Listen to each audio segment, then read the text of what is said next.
Hey kids, I haven't made a video in a way long time, and that's a bit cringe if I do say so myself.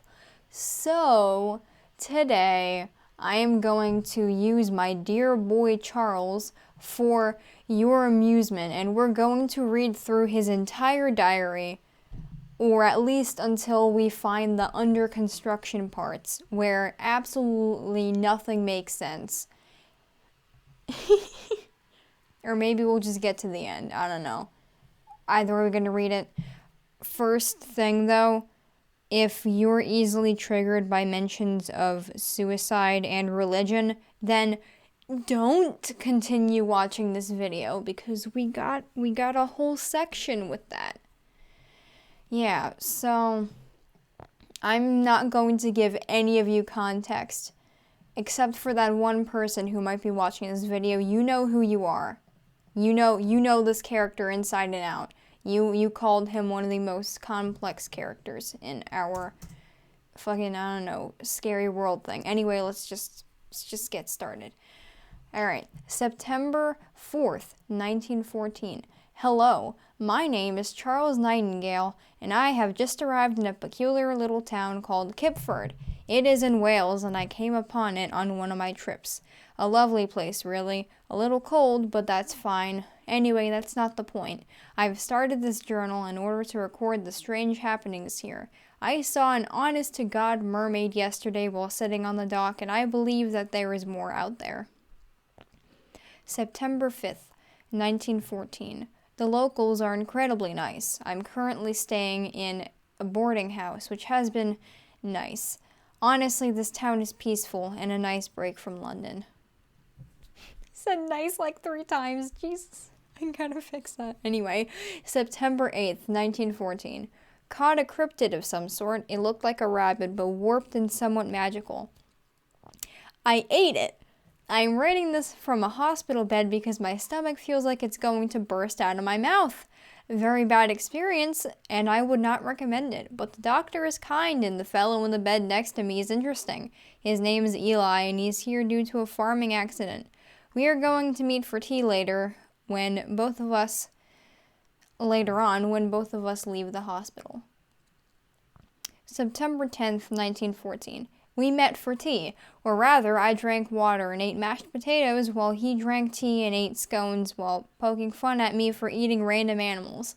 Everything hurts a little less, and on a side note, he is very beautiful.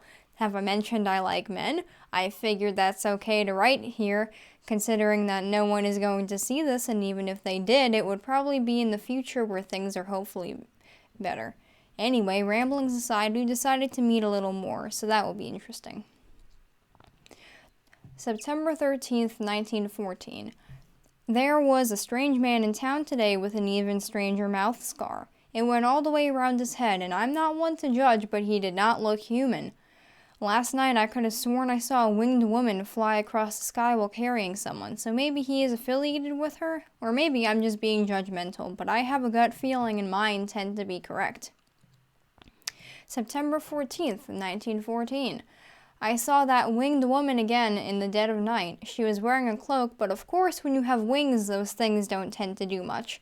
I waved at her, and we actually had a brief conversation where she confirmed that the man with the mouth scar was indeed affiliated with her, and he was actually her husband.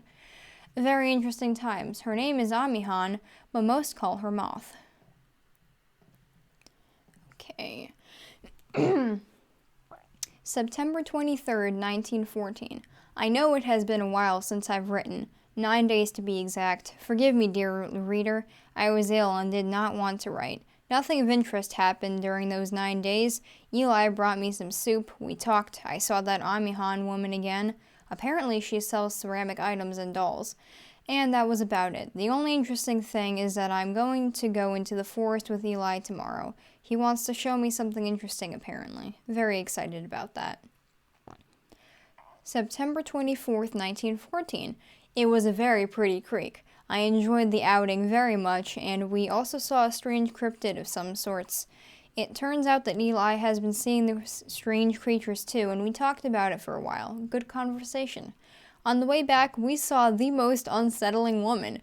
Her energy was so off that I wouldn't be surprised if she'd killed someone. It actually isn't that far-fetched, considering that Eli told me that she showed up on the day that the old mayor was murdered, around 17 years ago by this point, and hasn't left since. Apparently, she married the mechanic and had a child with him, so that's interesting. Town gossip aside, that was today. I'm incredibly tired. September 28th, 1914.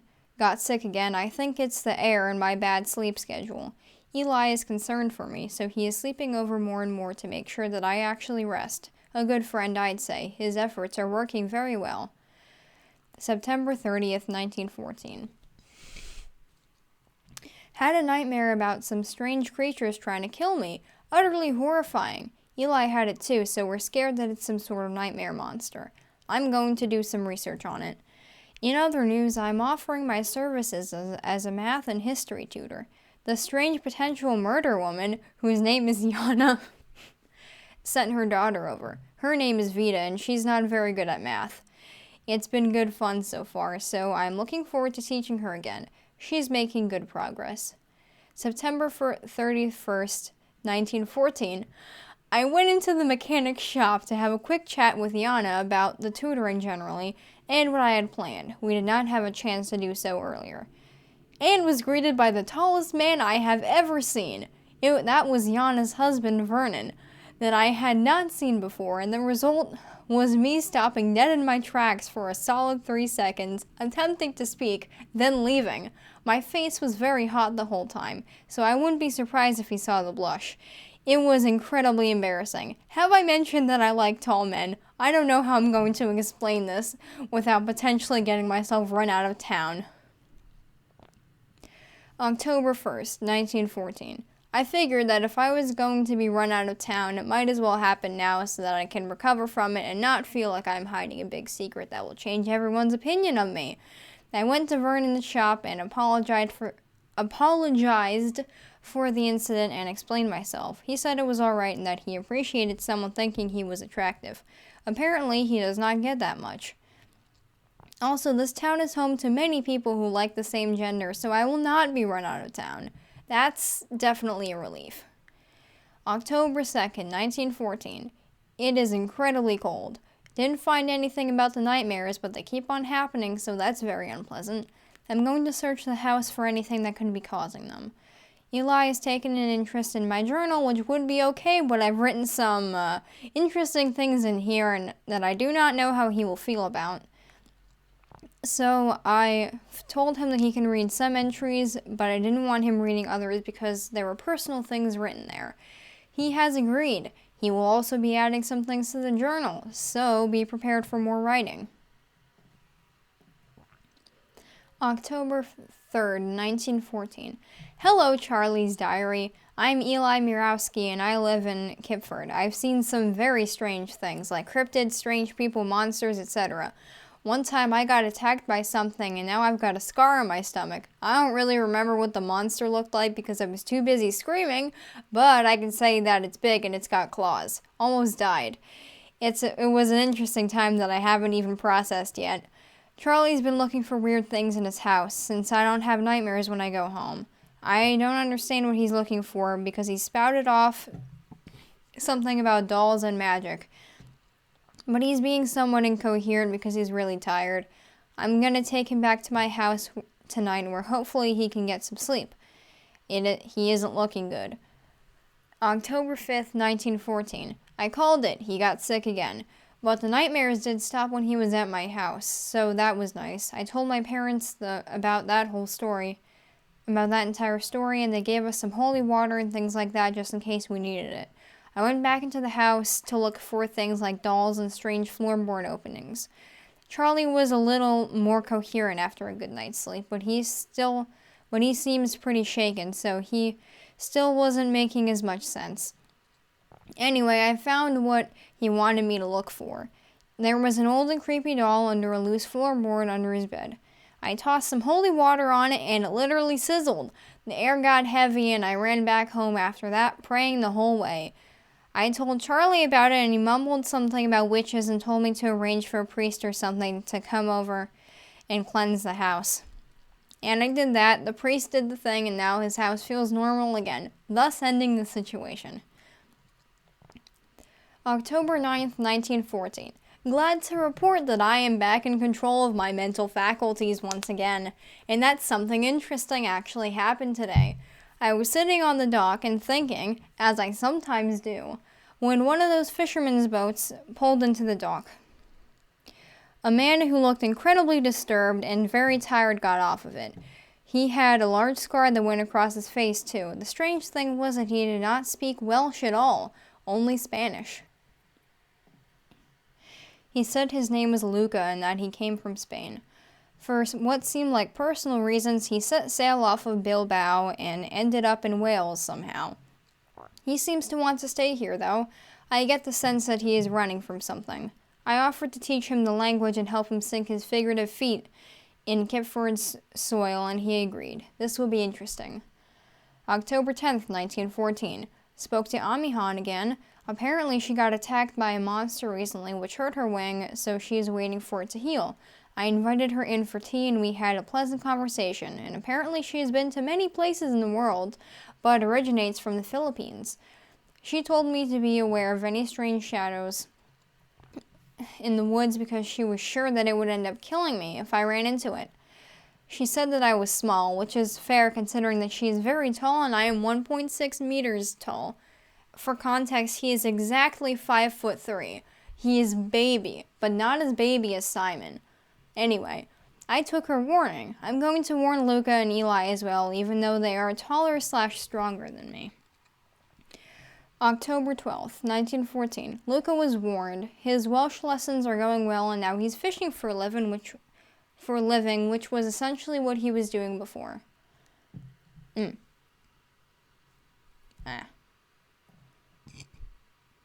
know what? I was going to pause, but guess we're done here. October 14th, 1914.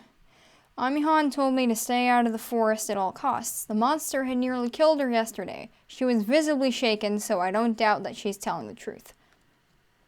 October 15th, 1914. I went for a drink at the local tavern and ended up speaking to Yana. Apparently, she was an assassin hired by the current mayors, one of which is the brother of the old mayor, to kill the old one. Everyone hated the old mayor. He was a horrible, horrible person, and there was actually a party afterwards to celebrate his death. She decided to stay because she was attracted to... Okay, no, this has been purged. She decided to stay because she needed to be safe from her assassin organization because she was stuck there. I'm going to remove that. Yeah. Okay, now it gets juicy. What am I doing with my life? October 19th, 1914. Well, an interesting turn of events has happened. Luca and I, had sex. I have no idea how it happened, but it was nice. Apparently one can like men and women at the same time too, which is Luca's case. I didn't know that was possible. Hopefully no children read this. October 28th, 1914. Broke my glasses today. I'm completely blind unless I look at something from a very short distance. My face is practically pressed to the paper right now, and I hope that Elle or Luca knocks on the door so that they can help me. This is so silly. November 3rd, 1914. Glasses fixed. November 8th, 1914. Went hunting. Brought home something normal and not a cryptid, so I'm having actual rabbit for dinner. It was delicious. November 11th, 1914. I have bought an empty house and am currently in the process of moving in. I am very excited. Ella's helping me. November 18th, 1914. All moved in. December 10th, 1914. It's going to be Christmas soon. I'm going to visit my family. December 14th, 1914. The snow is beautiful. December 18th, 1914. Elle and I made a snowman. His name is Gerald. I think I'm becoming more fond of the man in a romantic sense. My previous feelings of vague awkwardness and mild disgruntlement upon seeing him refer to me as Charlie in earlier journal entries have faded and are now replaced by a giddy-type feeling. Gods, I'm a 33-year-old man. What on earth is this? We've only known each other for a few months. December 19th, 1914. Went fishing with Luca and caught a baby sea monster. All in good fun. It looked like a lamprey, but thicker and a little more terrifying. Lots of teeth. You could tell it wasn't just a lamprey. I took notes on it in my scientific journal. December 23rd, 1914.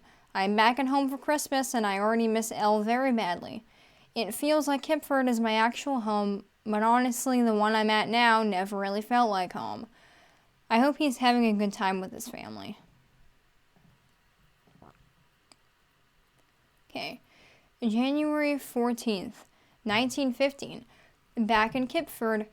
Seeing Elle made me overjoyed, but apparently I'd missed his 31st birthday by 2 days, so we had a little celebration and I bought him a cake from the local bakery. I am still sad about it.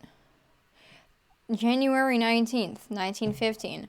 Amihan said it was safe to go back into the forest now, so Elle and I went hunting, brought back a deer. January 20th, 1915. Luca's Welsh lessons have just turned into sex. At least he knows enough of the language by this point. I believe he might be using this as a distraction for whatever is bothering him, so I'm going to talk to him about it later. Either way, I want to stop this arrangement. It feels incredibly strange to be doing things like this while my mind is so infatuated with Elle.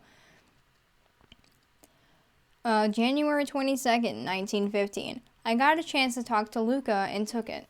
All he said was that he didn't want to talk about what was bothering him and that it was very private. I told him that he could talk to me if he needed it, and he said thank you, but I doubt he'll ever take me up on the offer. Okay, it's been a long time. It's like 16 minutes already. Long video. Tune in tomorrow probably to hear more of this great story, unless no one wants to hear about it at all, which is valid. Bye-bye.